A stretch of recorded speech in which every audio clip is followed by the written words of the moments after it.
Welcome to Profiles in Quality, an interview program with the leading names in quality management. I'm your host, Dirk Ducharme.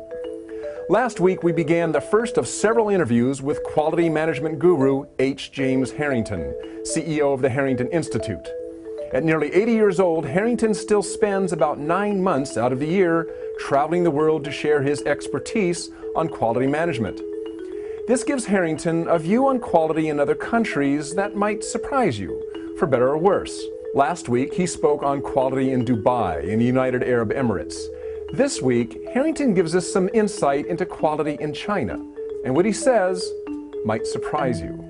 So let's say in regards to China then, you wouldn't agree with a lot of the hubbub over the United States doing business with China and, child labor and low wages, that type of thing. You would just say that's part of that culture and that's going to change? I think it's part of the evolution. Okay. It's just that they're behind us in evolution. Okay. And the economy that they're working with is a different economy than we have. And you've got to wait for that economy to catch up. You can't drive it. Right. Now, what about quality issues? You're doing some work in China. Do you see an effort on the Chinese part to actively pursue quality and to improve the quality? Obviously, there's been a lot of high-profile quality gaffes. When I see that if we're looking at the percentage of the product that's coming in from China and the number of problems they have, it's really not out of line with what we're getting from Europe. They still make the best toys in the world. Okay. There's no, Mattel, any of the companies will tell you that. They make the best shoes in the world. They're making the best clothes in the world. Their quality is better than we can get any place else, and it's not just a matter of cost, it's a matter of quality. I helped Reebok move out of South Korea into mainland China, and it wasn't because of the difference in cost. It was only 50 cents a pair different in cost, but it was the fact that the Reebok shoes made in South Korea return rate was 1.6% per year, and the ones made in China was 0.4. I started working with them in the early 80s, and I've been the official advisor of the Chinese government on quality since then. And there's a university there, and the University of Buffalo put on all summer for them a MBA program. And so these 80 CEOs all come together, and they all went through the same MBA program. And I had them for 2 weeks on that program, where I taught them quality. And so, take 5 times 80, 400 of the top CEOs all learned exactly the same tools, exactly the same techniques. They understood what poor quality cost was and how to calculate it, and they all talked the same language. And you see the advantage, the thought advantage that they had when they brought all of them together and get a single management style for 400 companies. 400 of the biggest companies, and that's the sort of things that they did that was amazing to me. There's been a lot of high-profile examples of bad quality coming out of China, right? In the last few months, there was the lead paint in toys from Mattel, and of course there were the tainted drugs that killed several children in China. How would you address that in terms of quality coming out of China? They felt that they knew that the Minister of Trade knew that was going on, and it was a bad thing to do. Okay. So what'd they do? They shot him. They shot the Minister of Trade? Right. That's a rugged way to deal with poor quality. No, it means that they're serious about it, right? Yeah. Now, they're not doing that now. Yeah. And that was, one instant. But, yeah. It's the whole idea that it's a serious thing. It's their economy, and it's very important to them. And they feel that if you put out poor quality, you're cheating somebody. That's right. There was that one toy manufacturer for Mattel who actually committed suicide.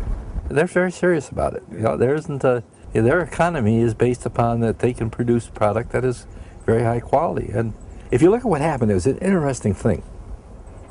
Back when I first started working with them, back in '82, they were saying, well, what should we do? What should our marketing strategy be? Japan was the model. Japan right then, that was at the height. They were producing much higher quality products than the United States was. we should be following the Japanese model. What's the Japanese model was brand recognition, you know, the Toyotas, the Sonys. And in discussing that and going through it, they quickly came up with the idea that what they needed was infrastructure right now. They needed hard cash so they could do infrastructure. They didn't have the American government there to give them the money to do the infrastructure that Japan had after the war. So they had to get hard cash really quickly. And when you start building brand name, you know, that's 10, 12 years. So instead, they took on a different approach. They said, what we're going to do is we're going to go after industry recognition. And they looked at what are the industries they should go after. They said, well, toy manufacturing is a good one because there's only 8 customers. Not not billions of customers that I got to sell to. I got 8 customers, Mattel, you know, these key things. So what they actually did is they homed in on the toy industry. They tried to sell they don't sell their brand name. They went to the major distributors, sold into the major distributors, and that's how they captured the toy market. The next thing they set priority on was the athletic shoes, and of course they own the athletic shoe market now.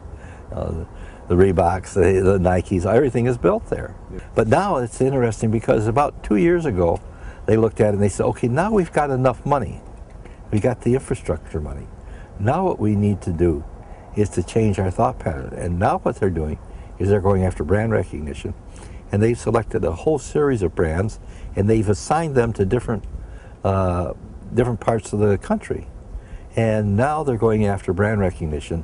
In the next 10 years, you'll start to see Chinese brand names appearing all over the world. It's interesting to listen to Jim Harrington's perspective on quality in China, as well as wages in China. It certainly isn't a perspective that we hear much about in the United States.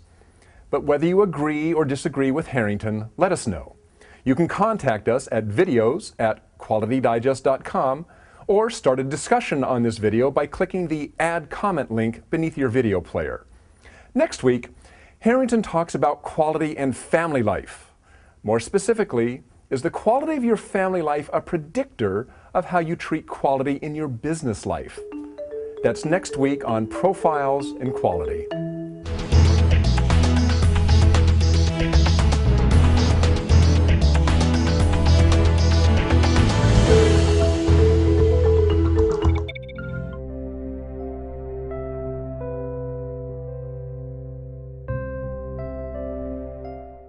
Thank you.